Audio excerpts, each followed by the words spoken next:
Hello friends, welcome to science classes के YouTube channel में आपका स्वागत है, अभिनंदन है। स्टूडेंट्स, हमने पहले कुछ वीडियो डाले और उसमें एक टॉपिक चल रहा था उन वीडियोज में प्रकाश। उसमें मैंने कुछ नियम डाल दिए थे। आज उसी टॉपिक को आगे बढ़ाते हुए हम आगे चलते हैं और उसमें जो मैंने वीडियोस डाले उसमें मैंने परावर्तन पढ़ा दिया था, दर्पण पढ़ा दिए थे। दर्पण में कुछ नियम भी बताए या फिर प्रकार बताए, कुछ परिभाषाएं बताई और उसी दर्पण नाम का जो टॉपिक है उसी को हम आगे बढ़ाते हैं। तो आगे बढ़ने से पहले वीडियोज़ को लाइक करें, शेयर करें और चैनल को सब्सक्राइब करना ना भूलें। तो देखिए, हमारा जो टॉपिक चल रहा था वो चल रहा था दर्पण। टॉपिक का जो नाम था वो टॉपिक का नाम क्या था? दर्पण। तो इस दर्पण में हमने कुछ परिभाषाएं पढ़ ली थी दर्पण से संबंधित, जैसे फोकस क्या है, फोकस दूरी क्या है, मुख्य अक्ष क्या है, वक्रता केंद्र क्या है, वक्रता त्रिज्या क्या है, या फिर दर्पण के प्रकार पढ़ लिए थे कि दर्पण दो प्रकार का होता है, समतल दर्पण और गोलीय दर्पण। तो अब देखिए आगे हम इसमें पढ़ेंगे सबसे पहले दर्पण में परावर्तन। दर्पण में परावर्तन, और कौन से दर्पण में? तो हम पढ़ेंगे गोलीय दर्पण में। ठीक है। उसके बाद में अगला जो टॉपिक पढ़ेंगे हम उस अगले टॉपिक में पढ़ेंगे वक्रता त्रिज्या व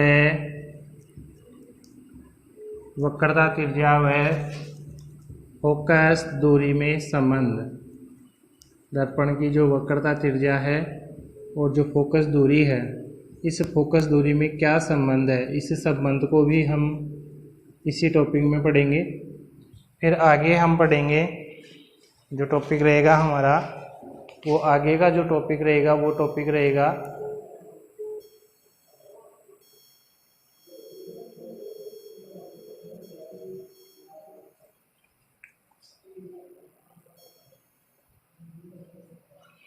आगे का जो हमारा टॉपिक रहेगा वो आगे का टॉपिक रहेगा दर्पण में प्रतिबिंब निर्माण। दर्पण में प्रतिबिंब निर्माण, प्रतिबिंब निर्माण। और एक जो हमारा टॉपिक रहेगा वो टॉपिक रहेगा कार्तीय चिन्ह परिपाटी। कार्तीय चिन्ह परिपाटी। तो ये कुछ टॉपिक हम इस वीडियोज़ के माध्यम से पढ़ेंगे। तो देखिए, सबसे पहला जो हमारा टॉपिक है वो है दर्पण में परावर्तन। दर्पण में परावर्तन कैसे होता है? तो देखिए, दर्पण में परावर्तन, और कौन से दर्पण में?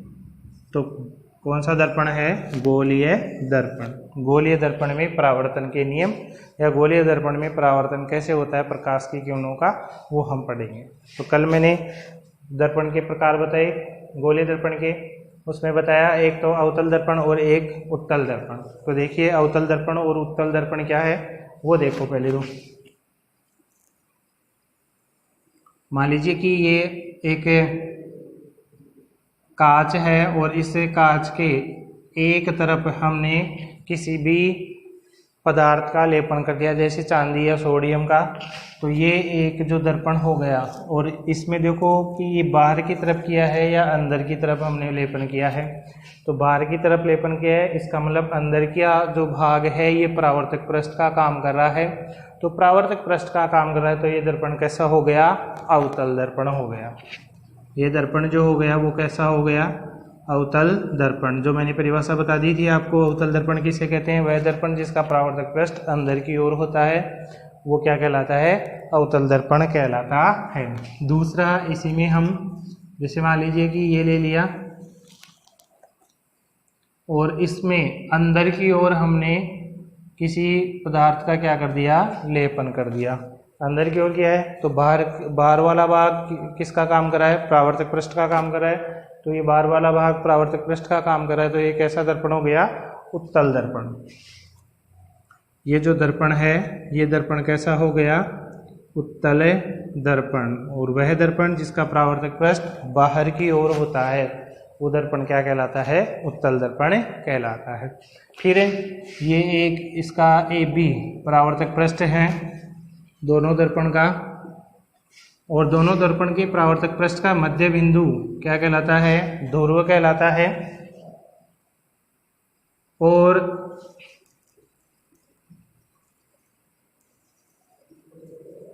गोलीय दर्पण को गोले का कटा हुआ अंश मान रहे हैं, और उस गोले का केंद्र दर्पण का क्या कहलाया, वक्रता केंद्र कहलाता है। तो ये इन दोनों दर्पण का क्या हो गया, वक्रता केंद्र, जिसको हम किससे प्रदर्शित करते हैं, C से। वक्रता केंद्र वह ध्रुव से गुजरने वाली सीधी और सरल रेखा, सीधी और सरल रेखा क्या कहलाती है, मुख्य X कहलाती है। ये इसका दर्पण वक्रता केंद्र है। और इधर भी ये क्या हो गई, इसकी मुख्य X हो गई। सबसे पहला नियम देखो क्या कह रहा है, सबसे पहला नियम दर्पण में परावर्तन का। तो जब भी कोई प्रकाश की किरण, ये प्रकाश की किरण कोई भी है, ये प्रकाश की किरण किसी दर्पण में या गोलीय दर्पण में मुख्य X के समांतर आपतित होती है। मान लीजिए कि ये प्रकाश की किरण है, ये मुख्य X के समांतर आपतित होती है, ठीक है। ऐसे ही ये आई, यहाँ से भी मुख्य X के समांतर आपतित होती है। तो जब कोई प्रकाश की किरण मुख्य X के समांतर आपतित होती है तो दर्पण पर आपतित होगी। आपतन होने के बाद में इसका परावर्तन होगा, तो परावर्तन के पश्चात मुख्य फोकस से होकर गुजरती है। ये इसका क्या हो गया, मुख्य फोकस, जिसको हम किससे प्रदर्शित करते हैं, F से प्रदर्शित करते हैं। तो जब कोई प्रकाश, पहला नियम क्या हो गया, जब कोई प्रकाश की किरण दर्पण के मुख्य X के समांतर आपतित होती है तो परावर्तन के पश्चात किधर से गुजरती है, मुख्य फोकस से होकर गुजरती है। ऐसे ही देखिए ये जो दर्पण है, इस दर्पण का मैंने कल नाम बता दिया था, अभिसारी दर्पण। इसको क्या कहते हैं, तो अवतल दर्पण को हम अभिसारी दर्पण कहते हैं, ठीक है। और दूसरा जो उत्तल दर्पण है, इस उत्तल दर्पण को हम क्या कह सकते हैं, तो इस उत्तल दर्पण को हम कहते हैं अपसारी दर्पण।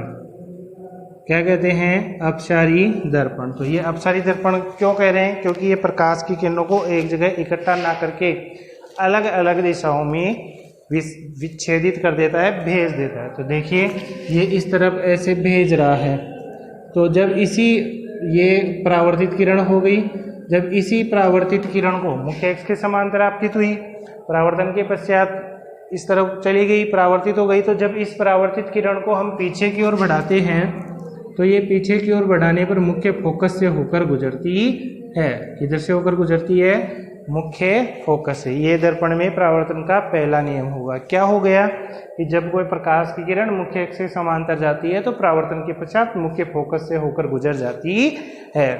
तो पहला नियम यहाँ लिख लेंगे कि कहाँ से आपतित हो रही है, तो जब प्रकाश की किरण मुख्य X के समांतर आपतित होती है। किसके समांतर आपतित होती है, मुख्य X के समांतर क्या होती है, तो क्या होती है, आपतित होती है। तो यहाँ लिख लेंगे, थोड़ा सा नोट्स खुद बना लेना, जैसे मैं बोल रहा हूँ उसके अनुसार मैं समझा रहा हूँ यहाँ कि आपतित हो रही है तो परावर्तन होगा, इसका क्या होगा यहाँ, परावर्तन। तो परावर्तन के पश्चात वो किससे परावर्तित हो जाएगी, मुख्य फोकस से होकर परावर्तित हो जाएगी। तो मुख्य X के समांतर क्या होती है, आपतित होती है। तो परावर्तन के पश्चात किधर से जाएगी, तो मुख्य फोकस से होकर गुजरती है। किधर से गुजरती है, मुख्य फोकस से होकर गुजरेगी। किधर से गुजरेगी, मुख्य फोकस से होकर गुजरेगी। फिर से दोबारा देख लो, किसे कह रहे हैं, पहला नियम क्या है कि जब कोई प्रकाश की किरण प्रकाश की किरण मुख्य एक्स के समांतर आपतित होती है तो परावर्तन के पश्चात मुख्य फोकस से होकर गुजरती है या गुजरेगी।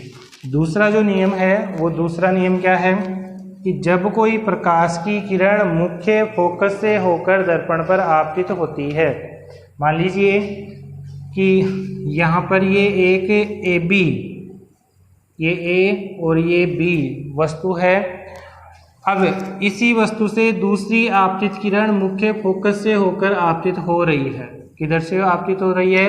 मुख्य फोकस से होकर आपतित होती है तो परावर्तन के पश्चात वह मुख्य एक्स के समांतर चली जाती है। परावर्तन के पश्चात किधर से होकर चली जाती है? मुख्य एक्स के समांतर। देखिए ये आपतित हुई, आपतन के पश्चात ये किधर से चली गई? मुख्य एक्स के समांतर। तो ये प्रकाश की किरण क्या कहलाई? ये प्रकाश की किरण किधर से गुजरी? तो ये प्रकाश की किरण चली गई मुख्य एक्स के समांतर। तो यहाँ लिख लेंगे कि जब कोई प्रकाश की किरण कहाँ मुख्य फोकस से होकर मुख्य फोकस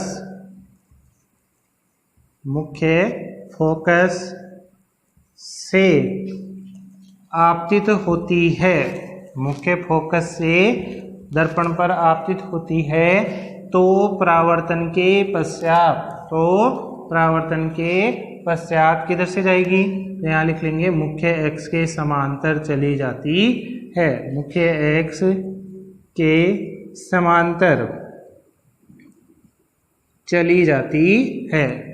ठीक है। ऐसे ही देखिए उत्तल दर्पण के अंदर मान लीजिए यहाँ पर ये वही एक आपतित की कोई भी वस्तु है AB, जिसमें पहले हमने बता दिया है कि आपतित किरण मुख्य एक्स के समांतर आपतित होती है तो परावर्तन के पश्चात मुख्य फोकस से होकर ही चली जाती है। ठीक है। अब दूसरी जो प्रकाश की किरण होगी वो क्या होगी कि जब कोई प्रकाश की किरण दर्पण पर मुख्य फोकस से होकर आपतित होती है, दर्पण पर मुख्य फोकस से होकर आपतित होती है। ये दर्पण का मुख्य फोकस हो गया। इस मुख्य फोकस से होकर दर्पण पर आपतित हो रही है तो परावर्तन के पश्चात किधर से जाएगी? तो परावर्तन के पश्चात मुख्य फोकस से होकर मुख्य एक्स के समांतर चली जाती है। किधर से होकर चली जाती है? मुख्य एक्स के समांतर। अब इस आपतित परावर्तित किरण को पीछे की ओर बढ़ाते हैं तो प्रतिबिंब यहाँ बन रहा। सही है। तो ये प्रकाश की जो गोलीय दर्पण में परावर्तन के नियम है उसमें दूसरा नियम हमने पढ़ लिया कि जब कोई प्रकाश की किरण मुख्य फोकस से होकर दर्पण पर आपतित होती है तो परावर्तन के पश्चात मुख्य एक्स के समांतर चली जाती है। तीसरा जो नियम होगा वो तीसरा नियम क्या होगा कि जब कोई प्रकाश की किरण दर्पण के वक्रता केंद्र से, कहाँ से? वक्रता केंद्र से आपतित होती है, दर्पण के वक्रता केंद्र से आपतित होती है तो परावर्तन के पश्चात वापस उसी मार्ग में परावर्तित हो जाती है। उसी मार्ग से परावर्तित हो जाती है। अर्थात वक्रता केंद्र से होकर यदि दर्पण पर आपतित होती है तो वक्रता केंद्र से ही वापस क्या हो जाती है? परावर्तित हो जाती है। ठीक है। ये दूसरा नियम। तीसरा नियम हो गया कि जब कोई प्रकाश की किरण दर्पण के वक्रता केंद्र से होकर दर्पण पर आपतित होती है तो परावर्तन के पश्चात दर्पण के वक्रता केंद्र से होकर गुजरती है। ये हमारा तीसरा नियम हो गया। चौथा जो नियम है वो चौथा नियम क्या होगा देखिए,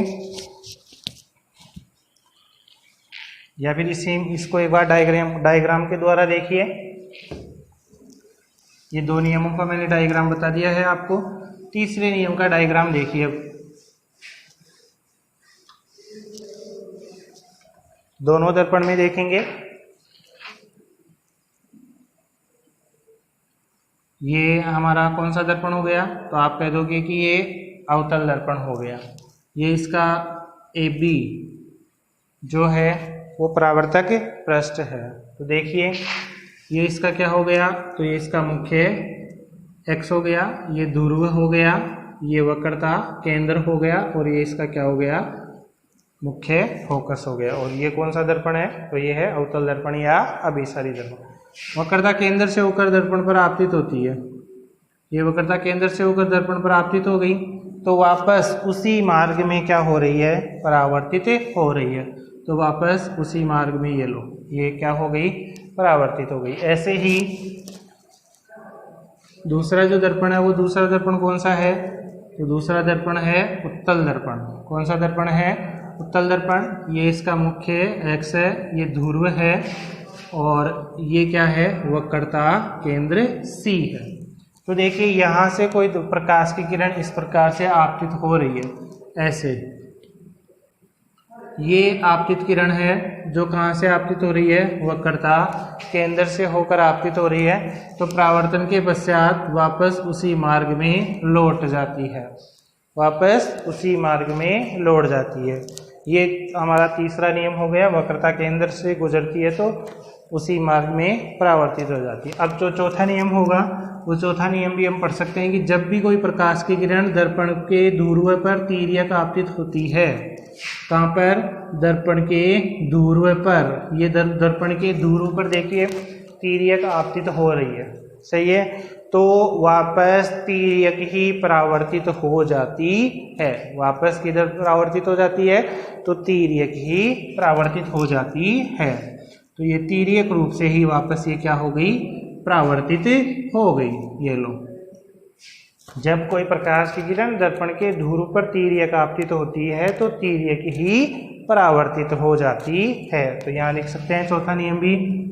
क्या लिख सकते हैं? कि जब कोई प्रकाश की किरण दर्पण के ध्रुव पर तिर्यक आपतित होती है, दर्पण के ध्रुव पर तिर्यक आपतित होती है तो तिर्यक ही वापस क्या हो जाती है? परावर्तित हो जाती है। तिर्यक ही परावर्तित हो जाती है। ये दर्पण में 4 नियम थे परावर्तन के जो कंप्लीट हो चुके हैं। तो एक बार इसका स्क्रीनशॉट ले लीजिए, ठीक है। तो मेरे को उम्मीद है कि आपको ये जो टॉपिक है ये टॉपिक अच्छी प्रकार से समझ में आया होगा। अगर फिर भी समझ में नहीं आ रहा है या किसी प्रकार की कोई समस्या आती है तो कमेंट बॉक्स में कमेंट ज़रूर करें ताकि उसका आपको सॉल्यूशन जल्द मिल सके, ठीक है। अब दूसरा जो हमारा टॉपिक है, पहला टॉपिक कंप्लीट हो चुका है, दूसरा है वक्रता त्रिज्या व फोकस दूरी में संबंध। इस टॉपिक को पढ़ने से पहले हम पढ़ेंगे वो कार्तीय चिन्ह परिपाटी, ठीक है। तो वक्रता त्रिज्या और फोकस दूरी में संबंध से पहले क्या पढ़ेंगे हम? कार्तीय चिन्ह परिपाटी। तो देखिए कार्तीय चिन्ह परिपाटी क्या है। सबसे पहले देखिए कार्तीय चिन्ह परिपाटी के लिए आपको एक दर्पण बनाना होगा। मान लीजिए ये हमने एक दर्पण का या एक गोलीय कांच ले लिया। इसमें ये जो भाग है ये भाग हो गया ध्रुव, पोल हो गया, ठीक है। दूसरी चीज ये इसका क्या हो गया? मुख्य एक्स हो गया। ये क्या हो गया? इसका मुख्य एक्स, ठीक है। मान लीजिए कि या फिर देखिए ये दर्पण है, इस दर्पण के इस तरफ वाला भाग, दर्पण के इस तरफ वाला भाग क्या हो गया? तो आप कह दोगे कि इस तरफ वाला भाग बायां भाग हो गया। कैसा भाग हो गया? बायां भाग। और दर्पण के इस तरफ का भाग क्या हो गया? तो आप कह दोगे कि ये दर्पण का दायां भाग हो गया। दर्पण का क्या हो गया? दायां भाग, सही है।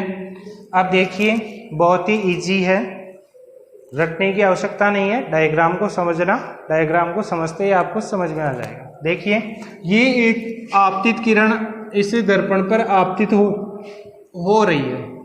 ये क्या है? एक आपतित किरण है।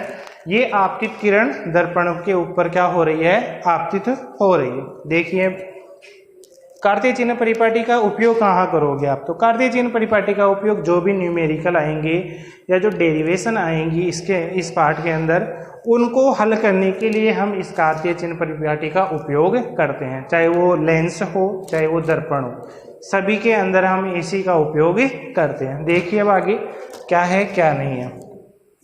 ये इस दर्पण का बायां भाग हो गया और ये कौन सा भाग हो गया, दायां भाग हो गया। अब इसमें जो भी दूरियां मापते हैं, पहला नियम कार्तीय चिन्ह परिपाटी के अंदर, ये कार्तीय चिन्ह परिपाटी है, हमारा टॉपिक चल रहा है ये, इसी के अंदर जो पहला नियम होगा वो पहला नियम क्या होगा कि जो भी दूरियां हम मापते हैं, अर्थात सभी दूरियां हम कहाँ से मापते हैं, तो सभी दूरियां ध्रुव से मापी जाती हैं। कहाँ से मापी जाती हैं, तो ध्रुव से मापी जाती हैं। ये देखिए, ये ध्रुव है और इसी ध्रुव से सभी दूरियां मापते हैं, चाहे वो प्रतिबिंब की दूरी हो, चाहे वो फोकस दूरी हो, चाहे वो वक्रता त्रिज्या हो, चाहे वो वस्तु की दूरी हो, सभी दूरियां हम कहाँ से मापते हैं, ध्रुव से या दर्पण के ध्रुव से मापी जाती है। और इस ध्रुव को, इसी में देखो ये जो ध्रुव है, इसी ध्रुव को हम यहाँ क्या कहेंगे, तो इसी ध्रुव को हम कहेंगे मूल बिंदु। इसी ध्रुव को इस कार्तीय चिन्ह परिपाटी में क्या माना जाता है, मूल बिंदु माना जाता है। यहाँ तक कोई समस्या हो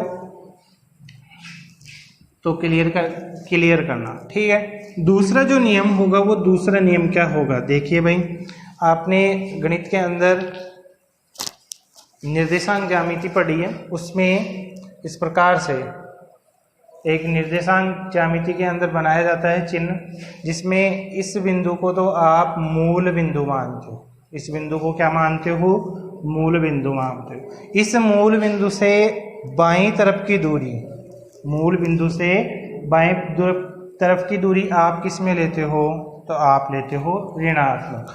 और इसी मूल बिंदु से दाईं तरफ की दूरी आप किस में लेते हो, तो धनात्मक लेते हो। और इसी मूल बिंदु के ऊपर की जो दूरी है, ये ऊपर की दूरी कैसी लेते हो, तो आप कह दोगे सर कि हम ऊपर की दूरी धनात्मक लेते हैं। और इसी मूल बिंदु के नीचे की दूरी किस में लेते हो, आप ऋणात्मक लेते हो। और ये चीज़ ही ये वाली, कोई दूसरी नहीं है, ये वाली चीज़ जो है, ये वाली चीज़ ही यहाँ पर। अब इसको हम कन्वर्ट कर लेंगे थ्योरी के अंदर, क्या कि जो आपतित किरण है, यदि आपतित किरण की दिशा में, जिस तरफ आपतित किरण आपतित हो रही है, यदि उस दिशा में किसी दूरी को मापा जाता है, तो वो हमेशा और हमेशा ध्यान रखना धनात्मक मापा जाता है। कैसा मापा जाता है, धनात्मक, आपतित किरण की दिशा में। और अगर आपतित किरण, जैसे मान लीजिए इस प्रकार से आपतित किरण आपतित हो रही है और इसके विपरीत दिशा में आपको मापनी है किसी दूरी को, तो वो हमेशा आपको ऋणात्मक मापा जाता है। तो देखिए, ये आपतित किरण है, ये आपतित किरण इस तरफ आपतित हो रही है, अर्थात ये इस तरफ दिशा में आपतित हो रही है, तो इस तरफ की दूरियां हमेशा धनात्मक मापी जाती हैं। और इसके विपरीत, ये आपतित इस तरफ हो रही है, तो इसके विपरीत ये हो गया, तो इसके विपरीत दूरियां ऋणात्मक मापी जाती हैं। फिर मुख्य एक्स के लंबवत ऊपर की दूरी धनात्मक मापी जाती है और नीचे की दूरी ऋणात्मक मापी जाती है। तो यही है, यहाँ लिख लेंगे, क्या लिखेंगे, सीधा सा कि दर्पण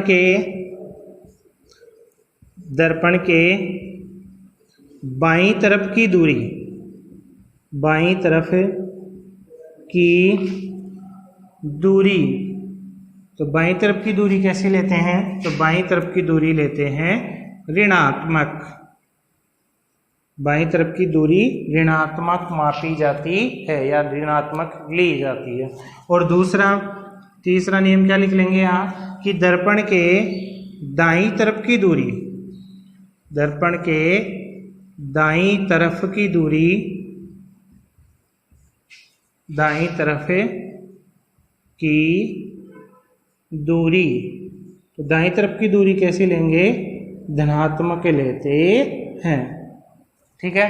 तो ये देखिए, ये दर्पण की इस वाला भाग कैसा हो गया, बायां भाग, इसका मतलब ये दूरियां कैसी लेंगे, तो ये दूरियां लेते हैं ऋणात्मक, कैसे लेते हैं, ऋणात्मक। और ये दर्पण का कौन सा भाग हो गया, बायां भाग हो गया, बायां भाग हो गया, तो इस तरफ की दूरियां कैसी लेते हैं, धनात्मक लेते हैं, ठीक है। फिर अगला पॉइंट यहाँ लिख लेंगे कि मुख्य एक्स के लंबवत, मुख्य एक्स के लंबवत, मुख्य एक्स के लंबवत ऊपर की दूरी, तो मुख्य एक्स के लंबवत ऊपर हो गया, मुख्य एक्स के लंबवत ऊपर की दूरी कैसी लेते हैं, तो वो लेते हैं सर धनात्मक। कैसी लेते हैं, धनात्मक लेते हैं। और ऐसे ही पांचवा जो हो जाएगा वो क्या होगा, मुख्य एक्स के लंबवत, मुख्य एक्स के लंबवत, ये कैसी हो गई, ऊपर की, तो अब कैसे हो जाएगी, नीचे की। तो मुख्य एक्स के लंबवत नीचे की दूरी कैसी लेते हैं, तो नीचे की दूरी लेते हैं ऋणात्मक। कैसी लेते हैं, ऋणात्मक लेते हैं। ये हमारा कार्तीय चिन्ह परिपाटी हो गई। देखिए ये मुख्य एक्स के लंबवत ये हो गया, और ये दूरी कैसी लेते हैं, तो ये दूरी लेते हैं सर हमें धनात्मक। और ये मुख्य एक्स है, मुख्य एक्स के लंबवत ये वाली जो दूरी लेंगे वो ये वाली दूरी कैसी लेंगे, तो ये वाली दूरी लेते हैं ऋणात्मक। ये हमारी कार्तीय चिन्ह परिपाटी कंप्लीट हो गई। अब इस कार्तीय चिन्ह परिपाटी के अनुसार आपको कोई पूछे कि प्रतिबिंब की दूरी कैसी होती है, धनात्मक होती है या ऋणात्मक होती है, उत्तल दर्पण या अवतल दर्पण में, या फोकस दूरी कैसी होती है, या वस्तु की दूरी कैसी होती है, या प्रतिबिंब की ऊंचाई, अगर प्रतिबिंब ऊपर बनता है तो कैसी लेते हैं, और नीचाई अगर ऐसे ही प्रतिबिंब की ऊंचाई अगर नीचे की तरफ बनता है मुख्य एक्स के, तो वो कैसे लेते हैं। तो वो देखिए, हम एक चीज अवतल दर्पण यहाँ देख लीजिए, ये मैं एक टेबल बना के बता देता हूँ। यहाँ ले लेते हैं हम अवतल दर्पण, और इधर ले लेते हैं हम उत्तल दर्पण। ये दर्पण है। तो देखिए इसमें हमेशा ध्यान रखना, जो भी वस्तु हम रखते हैं दर्पण हो चाहे वो लेंस हो, सभी वस्तुओं को हम दर्पण या लेंस के बाईं तरफ रखते हैं, और बाईं तरफ की सभी दूरियां हम क्या लेते हैं, तो बाईं तरफ की दूरियां ले रहे हैं ऋणात्मक। सही है। तो देखिए यहाँ पहला जो टॉपिक हो जाएगा वो हो जाएगा वस्तु की दूरी, वस्तु की दूरी। और वस्तु की दूरी में अवतल दर्पण में मैंने पहले बता दिया, चाहे अवतल दर्पण हो चाहे वो उत्तल दर्पण हो, सभी के अंदर वस्तु या बिंब, यहाँ वस्तु हो या बिंब हो गया, जिसको हम प्रदर्शित करते हैं यू से, ये दूरियां हम दर्पण के बाईं तरफ रखते हैं। और बाईं तरफ रखने के कारण किस में लेते हैं, तो वो लेते हैं ऋणात्मक। सही है। तो यहाँ पर भी कैसा हो गया, ये ऋणात्मक हो गया। ऐसे ही दूसरी जो वस्तु यहाँ ले सकते हैं, वो दूसरा टॉपिक ले सकते हैं प्रतिबिंब की दूरी। प्रतिबिंब की दूरी। देखिए स्टूडेंट्स, प्रतिबिंब की दूरी में हमेशा ध्यान रखना, जो अवतल दर्पण होता है वो अवतल दर्पण में प्रतिबिंब दर्पण के सामने की तरफ बनता है। किस तरफ बनता है, दर्पण के सामने की तरफ। मैं बता रहा हूँ इस तरफ कौन सा भाग हो गया, बायां भाग हो गया, तो ये क्या हो गया, ऋणात्मक। इसका मतलब प्रतिबिंब की दूरी भी क्या लेते हैं, हम ऋणात्मक लेते हैं। और जो उत्तल दर्पण होता है, इस उत्तल दर्पण में प्रतिबिंब हमेशा दर्पण के पीछे की ओर बनता है। किस तरफ बनता है, दर्पण के पीछे की ओर। दर्पण के पीछे की ओर बनता है, तो ये प्रतिबिंब कैसा हो गया, या ये प्रतिबिंब की दूरी कैसी हो गई, ऋणात्मक हो गई, धनात्मक हो गई। कैसी हो गई, ये धनात्मक। ठीक है। ऐसे ही फिर जो तीसरा टॉपिक हो जाएगा, वो तीसरा हो जाएगा फोकस दूरी। फोकस दूरी। और फोकस दूरी के लिए देखिए, अवतल दर्पण के अंदर आपने पढ़ा है कि फोकस दूरी दर्पण के सामने की ओर होती है। सामने की ओर ही होती है, आपने पीछे डायग्राम में भी पढ़ा है, और सामने की तरफ होती है। तो इसका मतलब सामने वाला भाग कैसा है, बायां भाग है। बाएं भाग की दूरी कैसी ले रहे हैं, ऋणात्मक। इसका मतलब फोकस दूरी अवतल दर्पण में कैसी हो गई, ऋणात्मक हो गई। और उत्तल दर्पण में फोकस दूरी दर्पण के पीछे की ओर होती है, और पीछे की ओर होने का मतलब ये कैसा भाग हो गया, दायां भाग और दायां भाग हो गया तो कैसी है ये धनात्मक है। तो ये उत्तल दर्पण में फोकस दूरी कैसी हो गई धनात्मक। अर्थात यहाँ से हम ये निष्कर्ष निकाल रहे हैं। क्या निष्कर्ष निकाल रहे हैं? ये निष्कर्ष निकाल रहे हैं कि अवतल दर्पण में सभी दूरियां ऋणात्मक होती हैं। सभी दूरियां क्या होती हैं? ऋणात्मक होती हैं। और जब लेंस में पढ़ोगे आप तो लेंस में भी स्टूडेंट सभी दूरियां ऋणात्मक ही होंगी। ठीक है। और फिर यहाँ देखो उत्तल दर्पण के लिए आपने निकाला है क्या निष्कर्ष? ये निष्कर्ष निकाला है कि उत्तल दर्पण में केवल और केवल वस्तु की दूरी धनात्मक है, वस्तु की दूरी ऋणात्मक है। केवल और केवल धनात्मक क्या है? तो केवल और केवल प्रतिबिंब की दूरी और फोकस दूरी धनात्मक है। ये हमारा टॉपिक हो गया क्या? कार्तीय चिन्ह परिपाटी। तो इसका स्क्रीनशॉट ले लीजिए।